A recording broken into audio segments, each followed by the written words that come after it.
आप लोग को फानिका में स्वागत है। यहाँ पर देखेंगे जीव विज्ञान बायोलॉजी के मोस्ट इम्पोर्टेंट एनसीईआरटी क्वेश्चंस को, जो आपके NEET, ICR, BHU, UP cadet, सीआरट्स, बीसीसी, एमपी पैट सभी के लिए इंपॉर्टेंट है। हम टॉपिक वाइज जब यहाँ पे देख रहे हैं सभी पार्ट्स को, तो हमने जो है इससे पहले आपके लिविंग वर्ड्स को दिखा था। तो इसमें जो आप classification of the living words के देखेंगे यहाँ पे फर्स्ट को आपका टोटल जो है बायोलॉजी के 14 पार्ट्स हैं, जबकि आपका classification of the live world का फर्स्ट पार्ट है आपका है। शुरू करेंगे और देखेंगे वन बाय वन क्वेश्चंस को। इसका पीडीएफ मिल जाएगा आपको टेलीग्राम चैनल पर, तो उसका लिंक आपको डिस्क्रिप्शन बॉक्स में मिल जाएगा, तो वहाँ पे आप जरूर जुड़ें। शुरू करेंगे, देखेंगे वन बाय वन क्वेश्चंस को। पहला क्वेश्चन रहा आपके सामने, अफ्रीकन स्लीपिंग सिकनेस सोने की बीमारी किस जीव से होती है?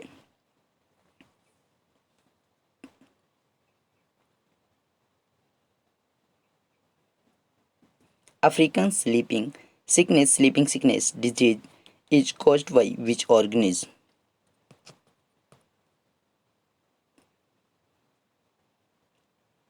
यहाँ पे अगर राइट आंसर की बात की जाए तो क्या हो जाएगा? D option, trypanosoma gambiense. यहाँ पे डी ऑप्शन इस दी। देखिए इसे जो है ट्रिपोनोसोमासिस के नाम से भी जाना जाता है, ये भी ध्यान रखिएगा। इसको जो है ट्रिपेनोसोमासिस के नाम से केवल जाना जाता है, यानी इस नाम के अलावा उसमें जो है केवल ट्रेपोनोसोमासिस ही रहेगा, उस नाम से भी जाना, यानी अदर नेम उसका है। नेक्स्ट वन, स्लीपिंग सिकनेस बीमारी का वाहक है। Sleeping sickness is the carrier of the disease.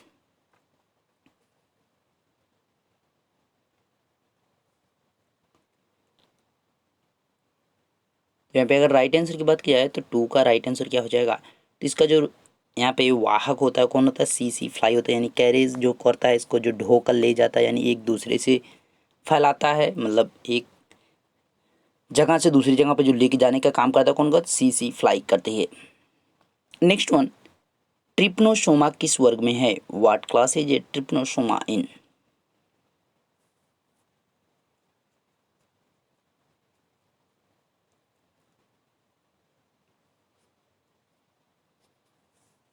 अभी आपके बहुत सारे क्वेश्चन आएंगे, तभी तो ये बेसिक से क्वेश्चन है, क्वेश्चन आपके बहुत सारे कराए जाएंगे।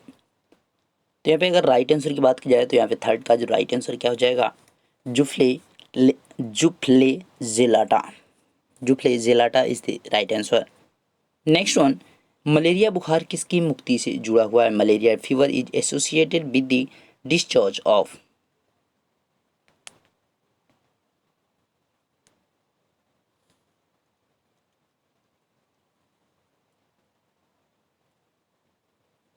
तो यहाँ पे अगर राइट आंसर की बात की जाए तो यहाँ पे किसके? मीरो जॉइंट्स के द्वारा ये जुड़ा हुआ है, यानी इसकी मुक्ति से, यानी अगर मीरो जॉइंट्स खत्म होता है तो क्या होता है? मलेरिया बुखार भी वहाँ पे खत्म हो जाता है।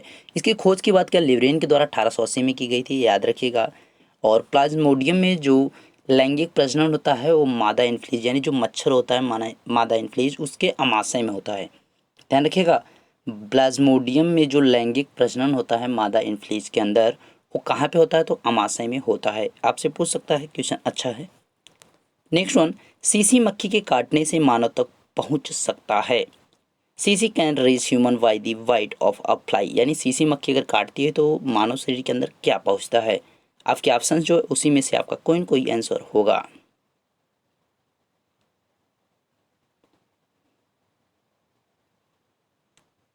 तो आपका यहाँ पे सीसी मक्खी के बारे में अभी सब क्वेश्चन चल रहे हैं, तो यहाँ पे ट्रिप्नोसोमा गैबियंस हो जाएगा, B option is the right option, जो कि आपका किसका है? आपका सिकनेस, स्लीप सिकनेस की बीमारी जो है उसकी जो वाहक है सीसी मक्खी, इसके काटने से मानव शरीर में क्या पहुँचता है? ट्रिप्नोसोमा गैबियंस आपके अंदर प्रवेश कर जाता है। नेक्स्ट वन, मलेरिया परजीवी प्लाज्मोडियम की संक्रामक अवस्था कौन सी है जो मानव शरीर में पहुँचती है?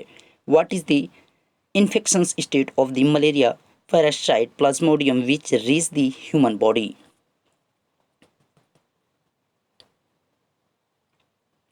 तो अगर राइट आंसर की बात की जाए तो क्या इसका राइट आंसर है? स्पायरो जॉइंट्स हो जाएगा, ध्यान रखिएगा, B option is the right answer, sporozoites. And next one, lichen sulphur dioxide प्रदूषण को दर्शाता है क्योंकि the first creatures on earth were lichen refer to the sulphur dioxide because. ये आपका नहीं रहेगा, ये आपका दूसरा है।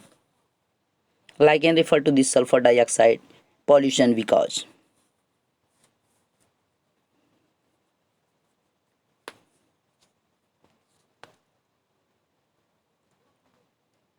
एक क्यों दर्शाता है? अगर राइट आंसर की बात की जाए, ये सल्फर डाइऑक्साइड के प्रति संवेदनशील होते हैं, इसीलिए क्या है कि लाइकेन सल्फर डाइऑक्साइड प्रदूषण को दर्शाते हैं।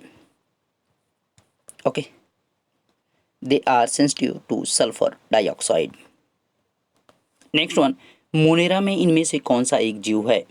इन monera which one of the following is an organism.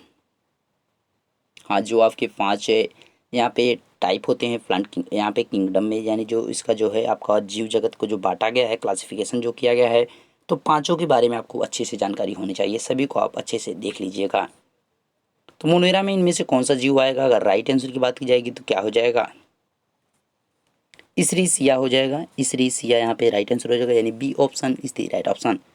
And next one, gram positive तथा ग्राम नेगेटिव जीवाणु में मुख्य अंतर किस में है? What is the main difference between gram positive and gram negative bacteria?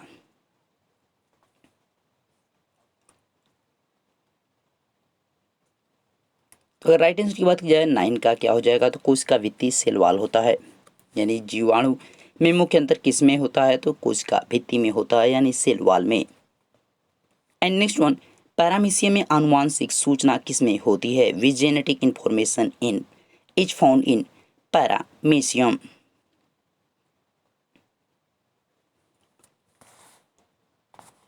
Its right answer is the 10 right answer is the micronucleus.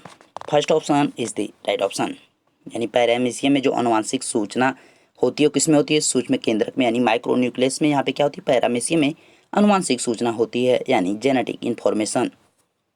Protista में आते हैं, कम टू प्रोटिस्टा। तो अगर प्रोटिस्टा में बात की जाए तो heterogeneous and chemical, autotrophic and heterotrophic सभी इसमें आते हैं, यानी विषमपोषी, रसायन स्वपोषी एंड स्वपोषी, यानी D option is the right option. Next one, trypanosoma के बारे में क्या सत्य है? What is the truth about trypanosoma?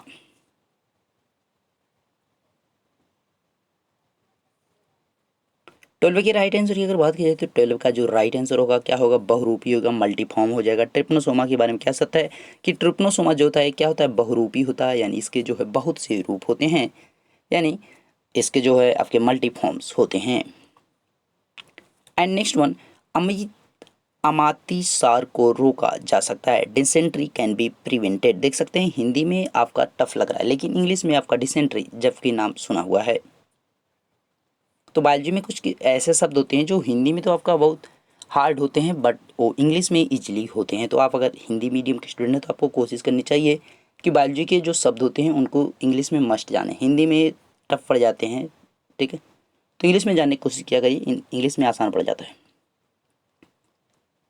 तो यहाँ पे 13 की अगर राइट आंसर की बात की जाए, 13 का जो राइट आंसर क्या हो जाएगा? संतुलित आहार अगर आप खा रहे हैं, ईटिंग अ बैलेंस डाइट, मतलब जैसे कि आपको देखते हैं जब आपका यहाँ पे लूज मोशन होता है या कोई भी समस्या होती है पेट से रिलेटेड, तो आपको क्या कहा जाता है? खिचड़ी खाने के लिए, यानी हल्का भोजन करने के लिए। इसी को कहा जाता है संतुलित आहार लेने के लिए, यानी हल्का भोजन लेने के लिए। 13 का first option. Next one, plasmodium malaria परजीवी किस वर्ग में आता है? Plasmodium malaria parasite belongs to which category?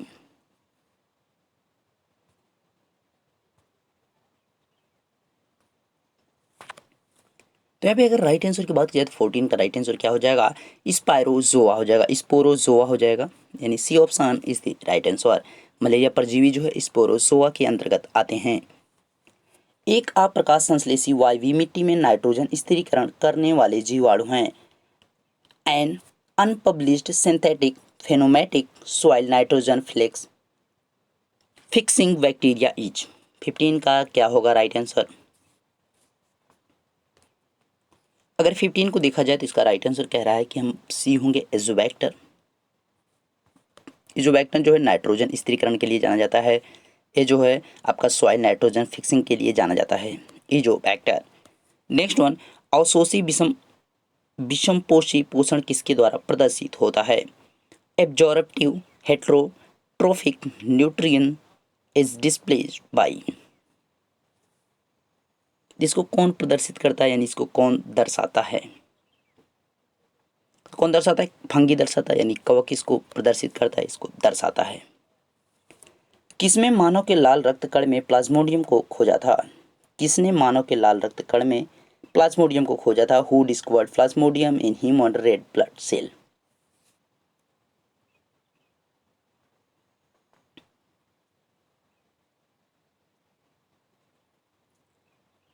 Plasmodium की अगर बात की जाए तो इसको जो है लेवरेन के द्वारा खोज यहाँ पे किए गए थे, यानी डिस्कवर किसके द्वारा किया गया था? लेवरेन के द्वारा इसको डिस्कवर किया गया था। तो आपको कमेंट करके बताना है कि कब इसको डिस्कवर किया, आपको ईयर बताना है कमेंट करके कि ईयर क्या था जब इसको डिस्कवर किया गया था प्लाज्मोडियम को लेवरेन के द्वारा। Next one, malignant tertian malaria परजीवी का वैज्ञानिक नाम है। The scientific name of the malignant terrestrial malaria parasite is.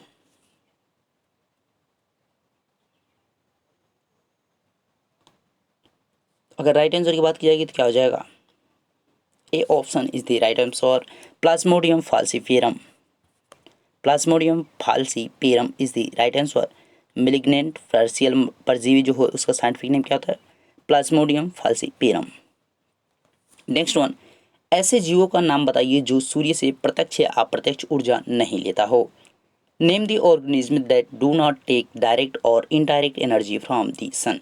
जैसे कि वहाँ से प्रकाश लेके अपना भोजन बनाना या कुछ कुछ भी हो, उस प्रकार की चीज़ों को जो है नहीं लेता हो। तो इस प्रकार के कौन से जीव हैं उनका आपको नाम बताना है ऑप्शन को देखकर। वो किस कैटेगरी में आते हैं पहचानना पड़ेगा।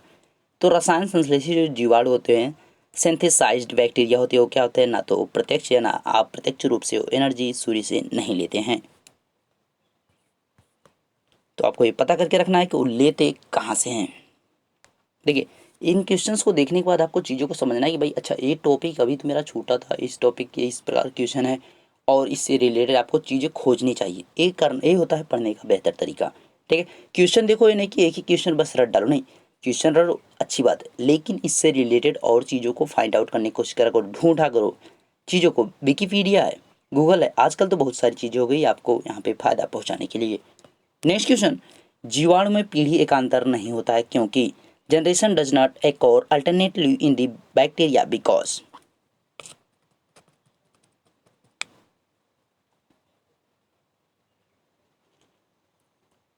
तो 20 के राइट आंसर की अगर बात की जाए तो क्या हो जाएगा?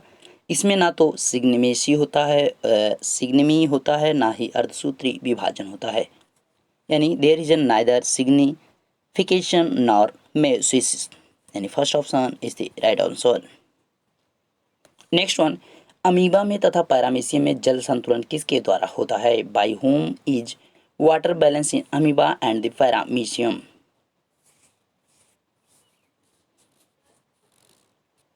विच is the right answer of the 21st?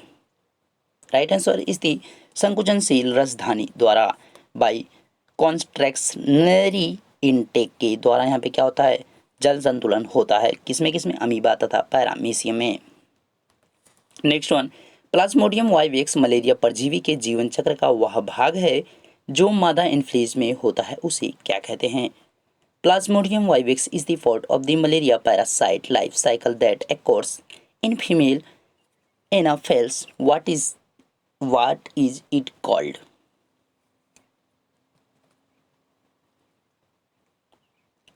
तो 22 का राइट आंसर क्या हो जाएगा? 22 का राइट आंसर होगा लैंगिक जीवन चक्र, sexual life cycle. Sexual life cycle यानी first option is the right answer. And next one 23rd, escherichia coli का उपयोग जीव विज्ञान के प्रयोगों में अत्यधिक किया जाता है क्योंकि यह escherichia coli is highly used in the biological experiments because it. इसका क्यों प्रयोग किया जाता है?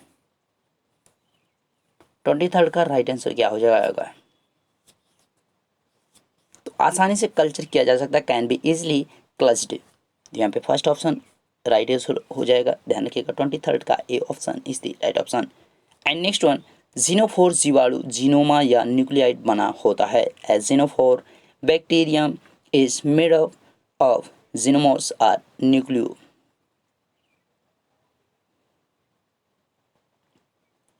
तो किसके द्वारा बना होता है? यहाँ पे अगर बात की जाए तो किसके द्वारा बना होता है? हिस्टोन तथा नॉन हिस्टोन द्वारा, यानी first option is the right option. Next one and last one, अगर सभी तालाबों गड्ढे गंदे गड्ढों अगर सभी तालाबों गंदे गड्ढों को नष्ट कर दिया जाए तो कौन सा जीव नष्ट हो जाएगा? If all the ponds dirty pits are destroyed which organism will be destroyed. यानी गड्ढे जो गंदे गड्ढे हैं जिसमें कचड़े हैं और जो तालाब गंदे तालाब हैं इन सबको अगर हम ढक दें यानी मिट्टी से अगर उनको पाट दें तो क्या है जो कौन सा जीव है जो नष्ट हो जाएगा? तो ये कौन सा जीव है? जो भी प्लाज्मोडियम के अंदर आते हैं सभी क्या हो जाएंगे? नष्ट हो जाएंगे, वो पैदा ही नहीं हो पाएंगे।